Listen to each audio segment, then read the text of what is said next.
E a busca pelo ponto de equilíbrio nos preços da arroba continua. Os negócios já começaram a acontecer, mas ainda tem disputa, principalmente entre vendedor e comprador. E a gente ainda tem algumas perguntas a serem respondidas daqui para frente, para saber principalmente onde vai parar o preço da arroba do boi. O fato é que aqueles R$ 300 tão sonhado pelo produtor e que a gente viu acontecer negócios pontuais, poucos negócios pontuais no Brasil, parece que está mais difícil de se concretizar. A gente vai conversar agora com o Wagner e a Nagzawa, lá do Rabobank, para nos ajudar a entender que mercado a gente tem agora, que tendências a gente tem agora e o que a gente pode esperar, principalmente para os preços e como esses preços podem ser vistos aí pelo produtor, principalmente quando a gente coloca no contexto do custo de produção para a próxima safra. Wagner, seja muito bem-vindo, meu caro, obrigado pela participação conosco aqui no Notícias Agrícolas. Eu pergunto para você desse ponto de equilíbrio nos preços. Já estamos próximos? Já dá para saber que ponto de equilíbrio é esse, Wagner? Olá, Alexander. Sempre um prazer estar aqui com vocês. Muito obrigado pelo convite. Bom, de fato, a gente tem visto aí com relação ao preço da arroba do boi gordo nessas últimas semanas, alguns primeiros sinais aí de desvalorização, né? Fato que não estava acontecendo, em tese, nesses últimos meses, né? Praticamente o preço da arroba do boi valorizando dia após dia. E realmente a gente viu aí nessas últimas semanas, então, com relação a esses patamares de preço, né? Um pouco mais distante, né? Dessa ideia dos bois de R$ 300, pelo que a gente tem visto. Lógico que a gente está num momento ainda bastante volátil, né? A gente tem, não só por questão das exportações, mas por questões de mercado doméstico, várias variáveis atingindo o mercado e impactando diretamente no preço. Mas, de fato, né, pelo que a gente tem visto, mesmo com o momento agora de incremento sazonal na demanda doméstica e exportações indo bem, cenário de escassez de animais, a gente está vindo aí que é um pouco mais de pressão de preço aí, girando em torno dos R$ 285 o preço da arroba do boi. Mas nesses 285 estão acontecendo negócios, Wagner? Sim, estão acontecendo. Como eu disse, a gente tem um incremento de demanda agora no final do ano, né? Porém, em tese, o mercado em tese está aceitando essa guerra de braços aí entre frigorífico e os vendedores, um pouco mais de estabilidade com relação a esses preços, né? Lógico que o cenário de escassez de animais ainda está forte. A gente está no momento aí de melhora de demanda, não só por conta das estações mais quentes, mas também tem as festividades de final de ano. Mas pelo que a gente tem visto aí com relação às negociações um pouco mais esfriado e aceitando, né, o mercado aceitando um pouco mais de pressão de preço, indicando aí que esses R$ 300 também estão um pouco mais distantes, né? Principalmente os próximos desafios que a gente tem no começo do ano que vem, de choque de demanda, deve trazer um pouco mais de cenário aí de pressão de preço também, pensando em arroba do boi gordo. Muito bem, daqui a pouquinho a gente vai falar sobre a expectativa para o ano que vem, mas olhando o que está acontecendo agora, você disse que ainda tem aí uma demanda para acontecer. Na sua opinião, é uma demanda, seja ela interna ou externa, capaz de elevar esse atual patamar ou está meio que jogado esses 285, está meio que dado já esses 285 aí para o mercado, Wagner? A gente não até o final do ano, né? Eu acho que esses primeiros sinais aí de pressão de preços, em tese, a gente acredita que deve permanecer no mercado nesse sentido. Vale lembrar também que a gente está não só com a escassez de animais, mas a gente tem também uma pressão com relação a clima, né? Em algumas regiões, o volume de chuvas ainda está um pouco aquém do que esperado. A gente está tendo um incremento de ofertas agora por conta de confinamento. Mas vai lembrar que o setor de bovinocultura para as exportações estão indo muito bem, mas para o mercado doméstico, sem dúvida, a proteína está sendo mais afetada com relação ao consumo, né? Os incrementos de preço realmente estão altos, e mesmo com a menor valorização da carne no consumidor final com relação ao preço do boi gordo, a gente está vendo que o poder de compra do consumidor esse ano realmente está sendo bastante impactado e limitando o consumo aqui no mercado doméstico, né? Então, a gente vê não só a indústria, mas também o setor de varejo testando o poder de compra do consumidor a todo tempo, e a gente tem visto que essa redução na capacidade de poder de compra não tem permitido grandes valorizações de preço aí porque realmente o cenário de redução de PIB esse ano, ele afeta diretamente o consumo de carne bovina, que é a proteína mais cara. Mas o que você está dizendo é que para ter aumento da arroba é preciso conseguir repassar esse preço para a carne. E isso não está acontecendo, certo? Isso, em tese, está acontecendo de uma maneira, quando a gente olha para os outros anos, de uma maneira bem mais amena, né? Então, a gente vê que, para o lado dos processadores, dos frigoríficos, principalmente pelo fato da gente ter um mercado mais concentrado aqui com relação aos abates, esses mesmos frigoríficos que hoje estão tendo a oportunidade de exportação, principalmente para o mercado chinês, né? Considerando essa forte desvalorização do real esse ano. Então, esses incrementos de margens, em tese, estão permitindo segurar um pouco mais os repasses de preço. E quando a gente olha para o outro elo da cadeia do varejo do atacado, a gente vê também que, com relação, principalmente por conta do fechamento temporário, né, dos canais de food service, de restaurante e hotéis, a gente está vendo que, em comparação com dias normais, o setor de varejo atacado está conseguindo vender mais também, né? Então, algo em torno de 17% em comparação com os dias normais. Então, esse incremento de vendas nesse elo da cadeia também tem permitido segurar um pouco mais esse espaço de preço, né? Principalmente pensando no cenário de fragilidade do poder de compra do consumidor. Se a gente tiver que comparar o quanto subiu a arroba do boi esse ano com o quanto o varejo conseguiu repassar para os preços da carne, como é que fica essa comparação, Wagner? A gente está falando nesse ano num aumento aí acumulado desse ano do preço do boi gordo na casa dos 35%. E de acordo com os dados da IEA, com relação ao preço da carne bovina aqui no varejo, isso, lógico, depende do corte, mas a gente está falando de uma valorização a níveis bem abaixo, na casa dos 10% a 15%, né? Então, mostra que realmente o preço do boi gordo valorizou muito mais do que, em tese, o consumidor final, a carne para o consumidor final. Mas, mesmo assim, né, como eu disse, pensando nesse cenário de mais fragilidade, né, no poder de compra do consumidor final, mesmo com esse aumento menor, a gente ainda está sendo impactado negativamente com relação ao consumo esse ano. Imagina, um incremento de 10% a 15% no ano, muito acima da inflação aí, né, Wagner?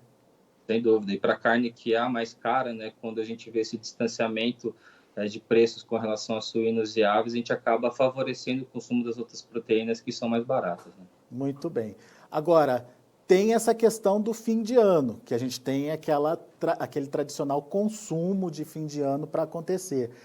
Podemos ver um fim de ano demandando esse ano? Qual é a expectativa de vocês aí no Rabobank e até que ponto isso pode influenciar na formação dos preços? Sazonalmente a gente tem uma recuperação de demanda esse final do ano. O grande ponto é que, diferentemente dos outros anos, a gente deve ter um incremento de demanda, pensando em carne bovina, menor do que os anos anteriores, né? Dando mais espaço aí para consumo de carne de aves e de carnes suínas, que mesmo seguindo um ritmo de valorização também, como está ocorrendo para a carne bovina, são proteínas mais baratas, né? Que, em tese, deve se favorecer com relação à demanda. Mas mesmo com esse incremento de demanda que a gente está vendo, né, por conta do cenário desse ano de uma redução de consumo doméstico que a gente deve ver, não deve se permitir, pelo menos, mesmo com esse cenário de escassez de animais, aumentos de preço, pelo menos nesse curto prazo até o final do ano, né? Principalmente pensando nos desafios que a gente já vai ter para o início do ano que vem. Quer dizer, mesmo com uma demanda aquecida, vocês acreditam que essa demanda não seja tão grande ou tão forte a ponto de impactar ou elevar aí, de forma substancial o preço da arroba. Então, Perfeito. O jogo para esse ano está jogado. Agora, e para o ano que vem? Quais são as variáveis que a gente tem que considerar e o que a gente precisa levar em conta justamente para o produtor não ser pego de surpresa, né, Wagner? Bom, o ano que vem deve continuar sendo um ano tão desafiador como esse ano. A questão das variáveis atingindo o setor deve continuar de maneira forte também, não só o número de variáveis, mas o jeito que elas estão evoluindo. Então, acho que os principais pontos de destaque aqui que a gente pode ver, pensando principalmente numa expectativa de recuperação de PIB no ano que vem, né, e também de retomada de consumo doméstico, a gente tem que ficar atento principalmente com relação ao coronavírus, né, essa segunda onda de coronavírus que já aconteceu na China, na Europa, a gente está vendo nos Estados Unidos. É difícil pensar que o Brasil vai sair ileso numa situação dessa, e também os últimos dados, né, das últimas semanas têm mostrado um incremento de número de novos casos um pouco maior do que a gente estava vendo, né, nas semanas anteriores, né, que estavam seguindo uma tendência de queda. Então, isso realmente levanta um alerta aí com relação ao consumo, porque se de fato essa segunda onda vir, a gente deve ver mais restrições com relação ao isolamento e deve acabar impactando também com relação ao setor de food service também. E, sem dúvida, vai ser um fator a mais aí desafiador pensando nesse cenário de retomada de consumo doméstico, né? E E, daí, só para complementar isso que você está claro, falando, tem a questão das exportações, que no começo do ano também são menores, né? Então, se de fato esse cenário de segunda onda de Covid se confirmar com retirada dos food services aí do mercado e com uma retração tradicional de exportação, a gente tem um cenário estranho aí, hein, Wagner? sem dúvida. Deve ser o primeiro desafio do setor, pensando em 2021, né? Porque a gente tem, assim, no começo do ano, uma combinação aí sazonal de redução de exportação, né? Principalmente com a China saindo no mercado aí em meados de dezembro, depois já fazer os estoques já para o seu feriado, né, do Ano Novo Chinês. E também a gente tem uma redução sazonal de consumo doméstico, né? A gente tem a questão dos impostos anuais que acabam onerando um pouco mais ainda o poder de compra do consumidor e somando esse cenário aí uma segunda onda aí, e aumento do isolamento social, isso sem dúvida vai trazer um cenário de pressões de preços aí para o boi gordo e também para o consumidor final. Agora, dá para dizer que vai ser uma pressão negativa intensa a ponto da gente ver voltar a patamares que a gente viu no começo desse ano, por exemplo, quando a gente teve essa situação sendo registrada aí, né?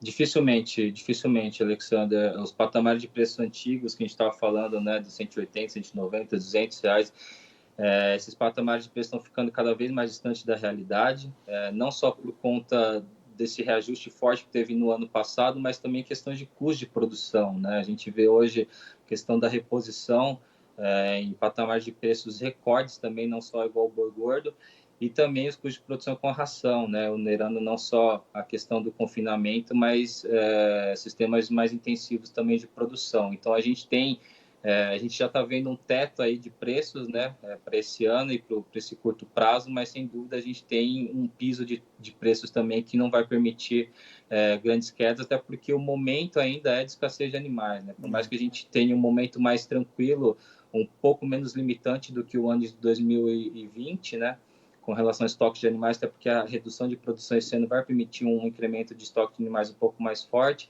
mas de uma maneira geral a gente vai estar ainda no ciclo de produção ainda de escassez de animais, né, de redução de oferta, então isso não permitiria também grandes pressões de preço. Eu não sei como é que vocês analisam essa questão da oferta, mas eu já ouvi análise aqui de que esse animal, principalmente de primeiro mês aí, ou do mês de janeiro até parte de fevereiro, ele não vai ficar pronto em função do atraso das chuvas e tem também um adiantamento de animais que seriam ofertados aí nesse período, que foram antecipados, colocados no confinamento para atender um mercado mais agressivo aí nesses últimos meses do ano. Ou seja, haveria lá no começo do ano um buraco de oferta. Faz sentido essa análise para você, Wagner? Sim, faz sentido, e a estratégia também faz sentido, Alexander, por conta até dessa questão de demanda, né, que a gente tem nesse início de ano. Então, sem dúvida, essa questão do planejamento de adiantamento e de trazer esse maior vácuo no começo do ano, para mim, na nossa percepção, faz sentido sim, principalmente por conta de padrões de demanda e dos riscos que a gente tem climáticos, né, que é uma coisa que, em tese, a gente realmente não tem controle, né, a gente não sabe.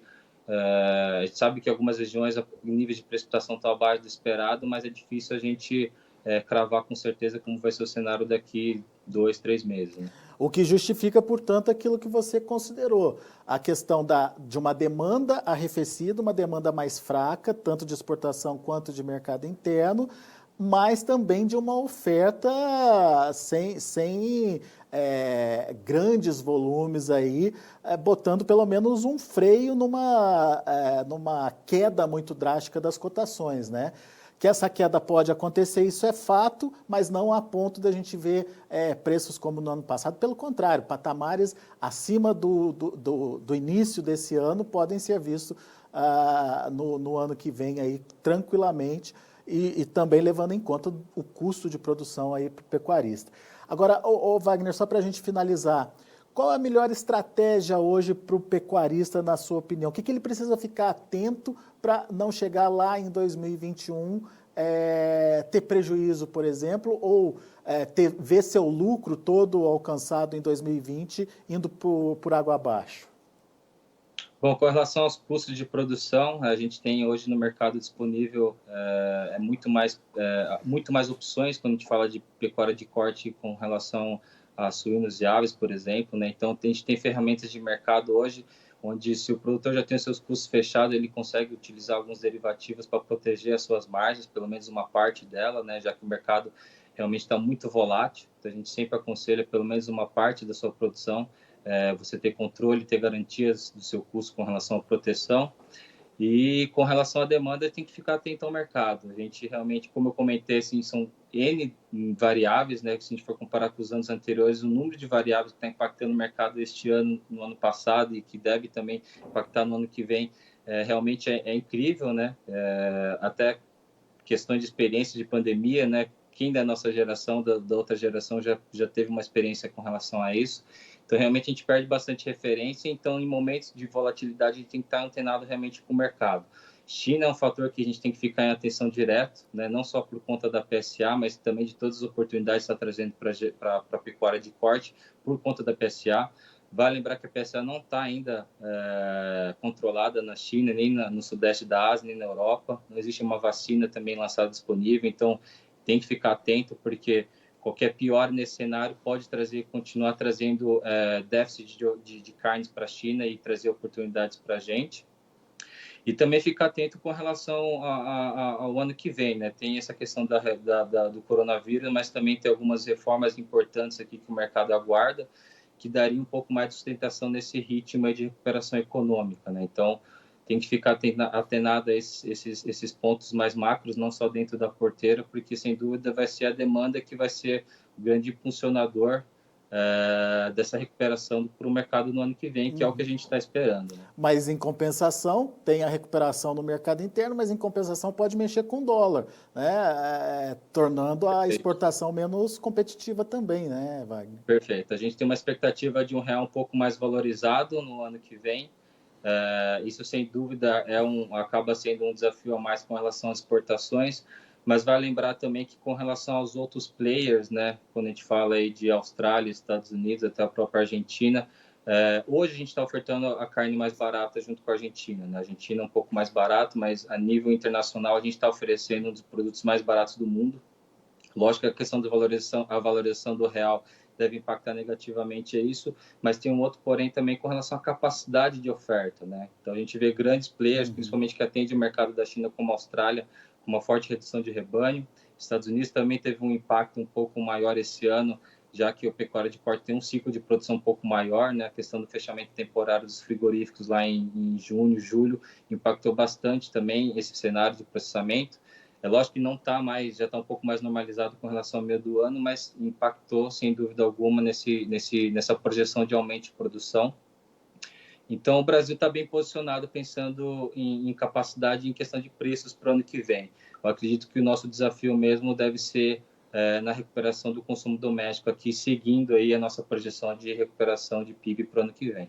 Legal. Muito bom, Wagner. Muito obrigado, viu, pela sua participação conosco aqui no Notícias Agrícolas. Lembrando que essa semana tem aquele tradicional balanço do Rabobank, que a gente vai ficar atento, e todas as novidades desse tradicional balanço a gente vai trazer para vocês aqui no Notícias Agrícolas, e inclusive o balanço para as proteínas animais, né, Wagner? Perfeito, com certeza, Alexandre. Tá bom. Por enquanto, muito obrigado pela sua participação, e a gente volta atualizando as informações com você, com o pessoal aí do Rabobank, também ao longo dessa semana. Muito obrigado, um grande abraço e até a próxima. Muito obrigado, Alexandre. Muito obrigado a todos que nos acompanharam até agora, e até a próxima. Tá aí, Wagner Yanagisawa, conversando aqui com a gente, trazendo informações do mercado. O Wagner considera um mercado meio que dado já nesse restinho de ano, sem grandes alterações aí em relação às cotações. Algumas correções podem até acontecer, mas mudanças drásticas em relação ao patamar de preço pouco provável. Para o ano que vem, para o início do ano que vem, uma queda aí nas cotações, é a projeção do Rabobank. No entanto, não seria uma queda muito significativa, até porque, apesar de uma demanda mais restrita, a gente vai ter também uma oferta que ainda não vai estar estabilizada, principalmente no primeiro até o segundo mês do ano. E, portanto, um equilíbrio entre oferta e demanda poderia aí manter os preços em patamares ainda elevados para arroba. Vamos ver lá no mercado futuro como estão as negociações, de olho na tela. Você acompanha comigo um mercado ainda sem definição, novembro R$ 279,00 com alta de 0,18%, o dezembro caindo 0,24%, R$ 273,00, janeiro subindo, pouquinho, mas subindo 0,06% a R$ 265,90 e o maio R$ 257,00, isso com alta de 0,19%. R$ 257,00, olha aí, caiu bastante. Lembrando que maio é o pico aí da safra, né, onde tradicionalmente acontece aquela desova de animais para iniciar a entre-safra. O indicador CPEA fechou a sexta-feira com queda de 0,21% a R$ 287,05. São os números de hoje do mercado do boi. A gente fica por aqui. Agradeço muito a sua atenção, a sua audiência. Lembrando que logo mais no finalzinho da tarde tem atualização do indicador CPEA aqui no site para vocês e todas as informações do mercado do boi continuam ao longo da semana aqui no Notícias Agrícolas para que você continue sendo o produtor mais bem informado do Brasil. Na sequência tem João Batista Olive com Tempo e Dinheiro, também aqui no Notícias Agrícolas. Continue com a gente.